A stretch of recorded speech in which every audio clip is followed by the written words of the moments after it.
Hello again.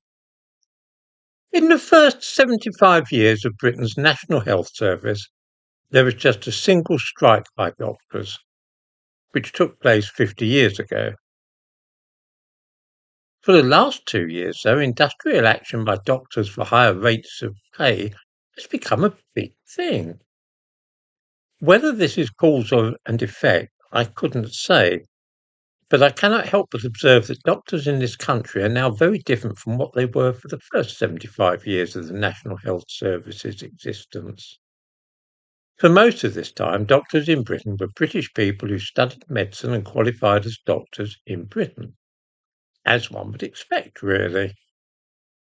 This has now changed with startling rapidity, and most doctors now are not British people, nor did they study and qualify in Britain. They are instead foreigners who came here to make money, and now that they are not making as much money as they expected they would, they are striking. This, in a nutshell, is what we are now witnessing. It is so much cheaper, you see, to hire foreigners from Africa and Asia rather than training British people to become doctors. The problem is, though, that we are then at the mercy of the kind of industrial action we are now seeing, taken by people who have no loyalty to this country and only came here because they could earn more than they could in their own countries.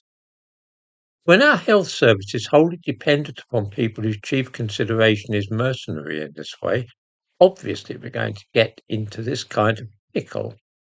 It is likely to become a regular event. The solution would probably be to start allowing the brightest and best students in this country to study medicine, and thus ending our reliance upon foreign workers who have only come here for the money. I don't for a moment suppose that this will happen, though, because the present arrangement is so much cheaper. Its very cheapness, though, is the thing which is bringing about the strikes which we are seeing.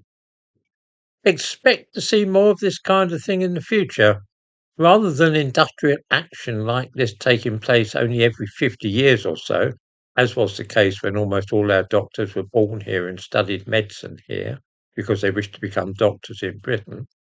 We are likely to see this sort of industrial action becoming a routine feature of the National Health Service.